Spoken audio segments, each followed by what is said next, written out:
Hello, OA friends. Welcome to Inside OA. My name is Meg, and I'm a compulsive overeater and food and sugar addict. And today I get to meet with Preston. Preston is now serving as a trustee on the executive committee. He's from Illinois, which is part of Region 5. So Preston's brief history is he came into OA in 2008 and then was in and out of the rooms and came back in 2009. He was blessed with abstinence, worked a good, strong program, and was abstinent until 2015. Then he was in relapse for about a year, but he stayed in the rooms. And he was blessed with renewed abstinence in 2016, and he's been abstinent since, as for all of us, one day at a time.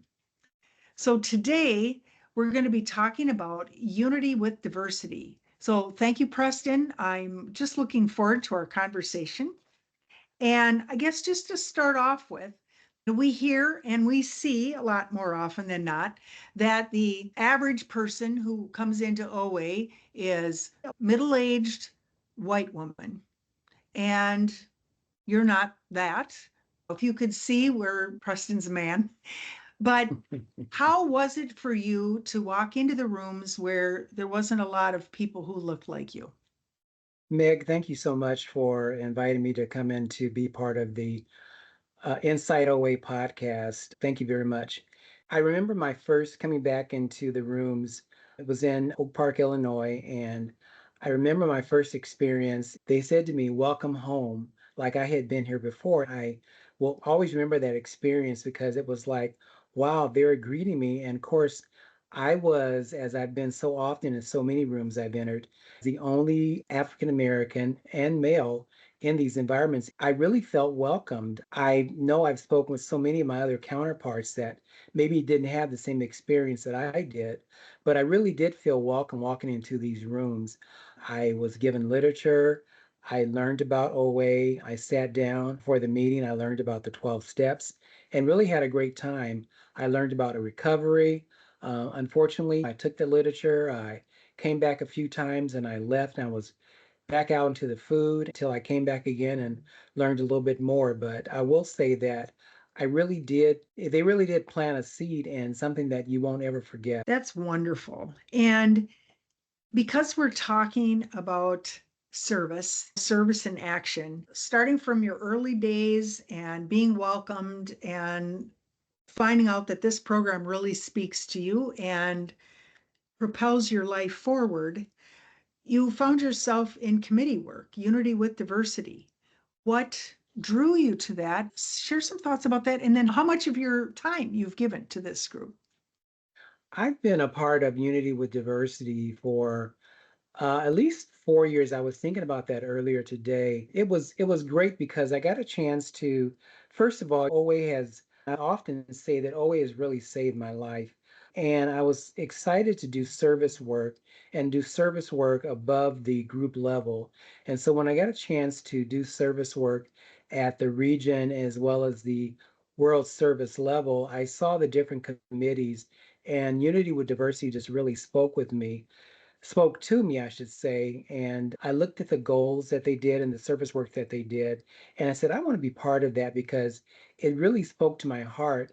I was able to serve on that, be able to speak to that and bring it back to my intergroup as well as to my meetings that I attended and be able to give my own perspective, being an African American man in the meetings and sharing my thoughts and bringing it back to my meetings and giving my perspective on what it's like being a Black man in these rooms and sharing my thoughts and my perspective. So I was able to bring a lot to the rooms as well as bring a lot back because there's not very many Black men in the rooms. And so I brought a different perspective that oftentimes you don't hear about in these rooms. So, what kinds of things did you work on? And then say more about what kind of perspective you were able to bring. We often hear a lot about outside issues.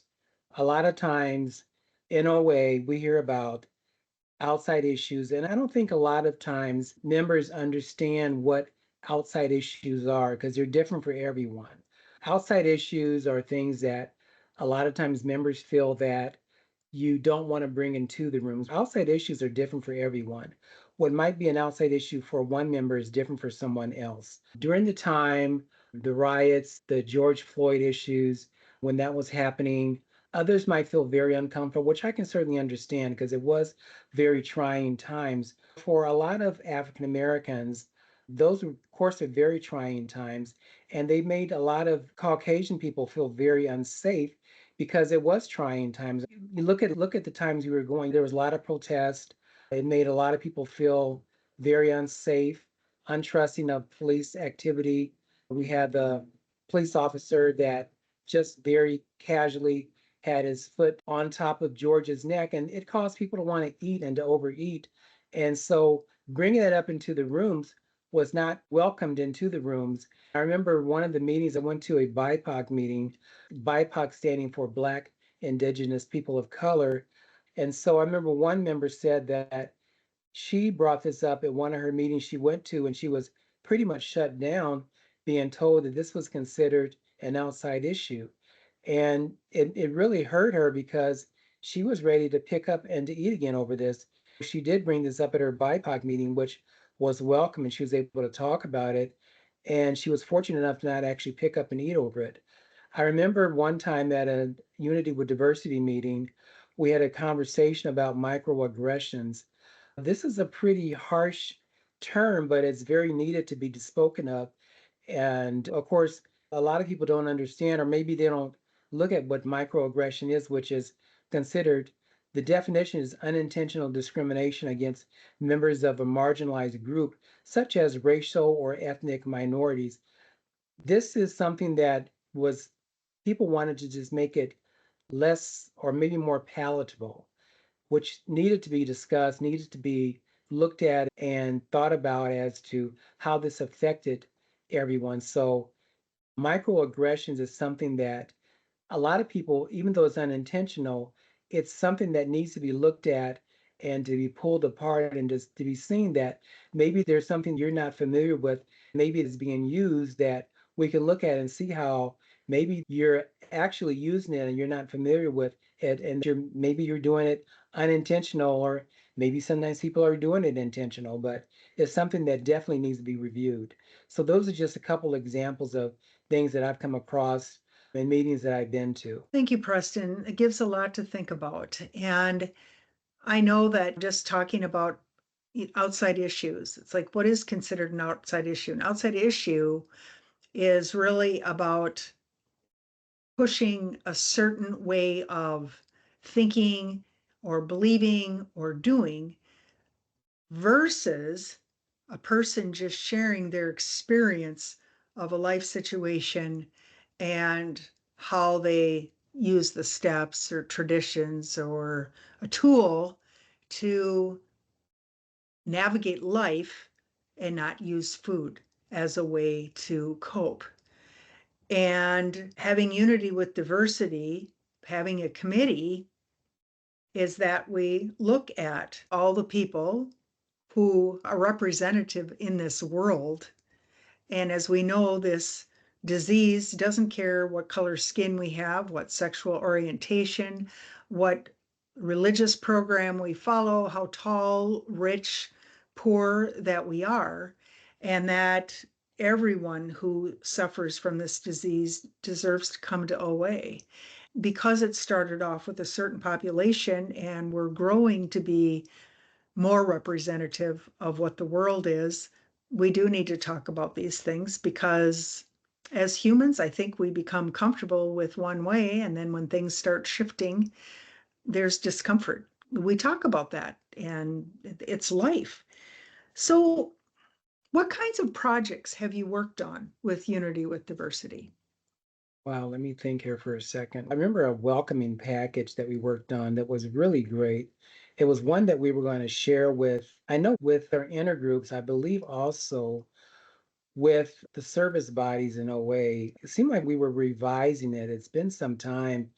It seemed like it's been some time since I've worked on that, but it was a welcoming package that we were looking at just different excerpts on ways that we could look at revising, just looking at sentences that we could use to make certain that they were appropriate in being welcoming to members, visitors that were coming to OA. That is so important, just to actively show that we are welcoming and these are what we do, and everybody deserves to be welcomed. So, Preston, I've heard you talk about going to a men's meeting and BIPOC, and I know on OA.org, where you go to find a meeting, there's a thing called specific focus. And we have a variety of those meetings, but it's either a specific subject matter or format. So tell me why you went to a specific focus meeting. Thank you, Meg, for asking me about that. I've actually attended two focus meetings. I attend a meeting on Thursdays, usually on Thursday evenings. It's a men's meeting, and I found that it's really interesting. One of the guys I met at World Service, Don, introduced me to men's meetings.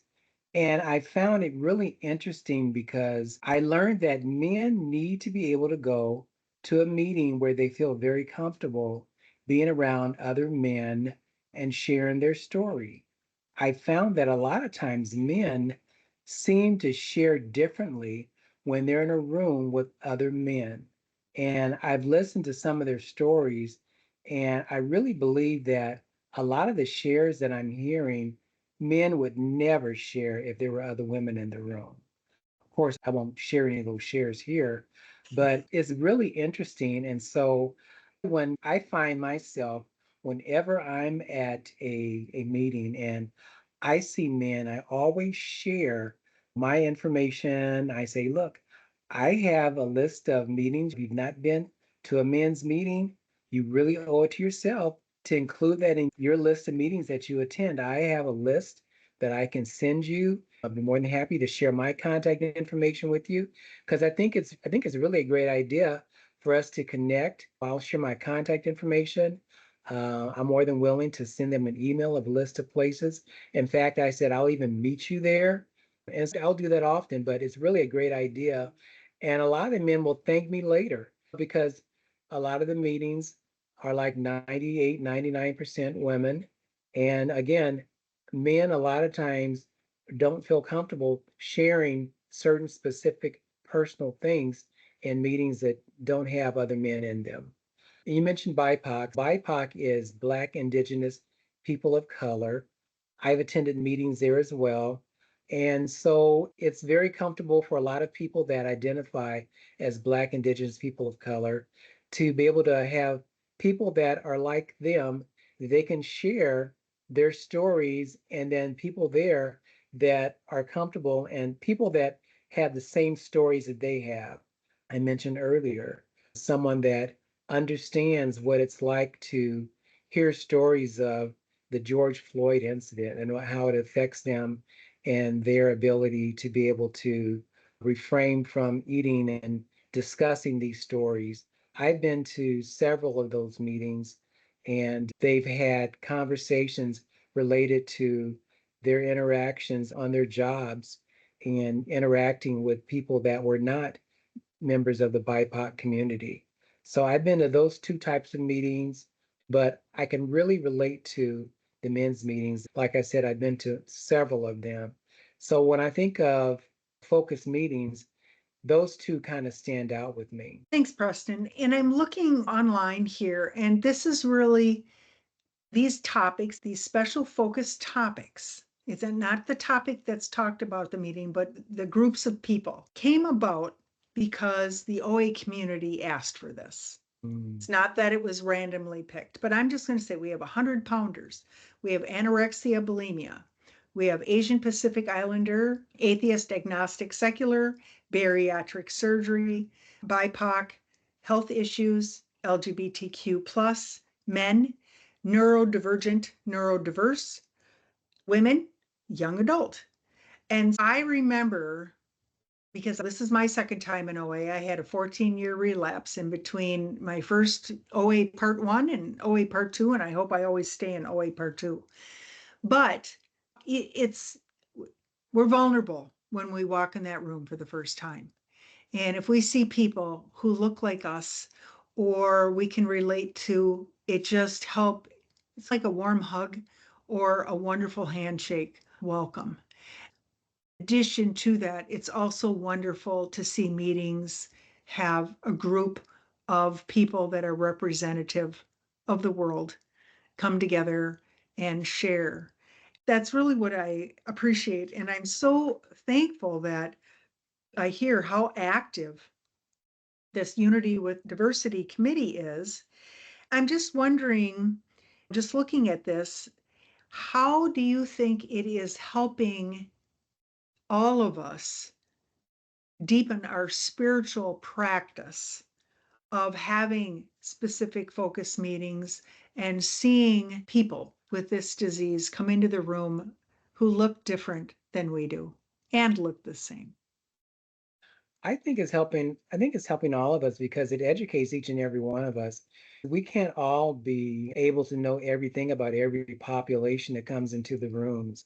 I certainly am learning a lot as a trustee. I had a chance to be a part of, I can't think what it, you mentioned Asian. Pacific Islander. Yeah, I had a chance to view a tape that I never would have known anything about.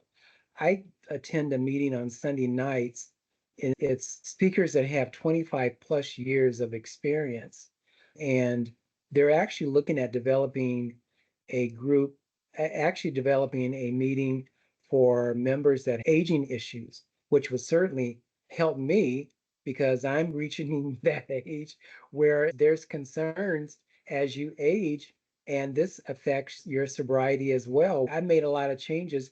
I just turned 66, and there's a lot of changes I've had to make myself over the years because of aging. There's things that I'm learning every day. So I think that these special focus meetings are so helpful to all of us. We can't expect to know everything. So even being able to attend these meetings, we can learn more and learn about each and every population that attends these meetings. I think that's wonderful. And it makes me think about those of us who've been fortunate enough to come to the World Service Business Conference and Right, we see people from around the world. We actually get to hug them and say right. hello and hear their story. I think we had 22 countries represented this Mhm. past year. And this next year in 2025, it will be online and hopefully more people will be able to come.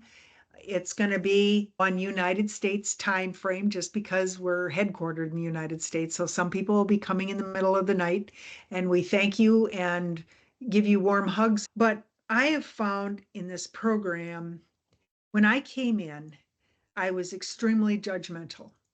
I had a certain perception of the world. I had a certain perception and expectation of how they should be, according to the rule of Meg. And then when I came into the rooms and found out that I wasn't God and had to embrace that a little bit more, I started hearing others' stories, and it didn't matter their background.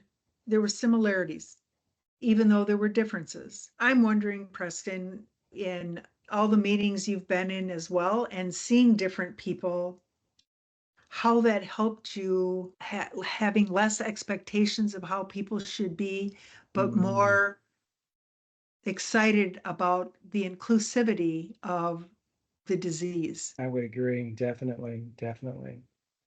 Because you learn that people are, we're all the same. We really are.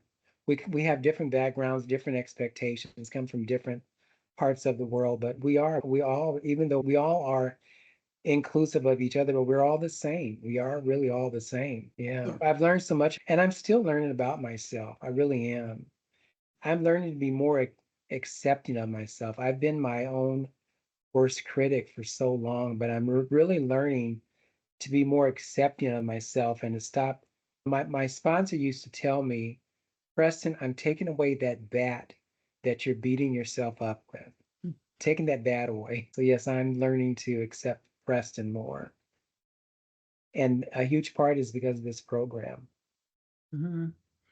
And I'm just going to pull this back to when we talked about outside issues. And part of the inclusion I felt coming into this program is that an outside issue is we don't talk about politics. We don't talk Right. about religion. We don't talk about ideologies because all of us have a right to however we believe on those things, but Right. there's not a place for that in OA. We talk about how we are living our lives without using food to cope with life. We don't have to worry about, I have to fit a certain form or mold. It's I get to come in and talk about, gee, I'm pretty broken today, or I had a really rough day, but I didn't turn to the food. I did something else, and we're offered tools and steps and traditions and all of that. Mhm.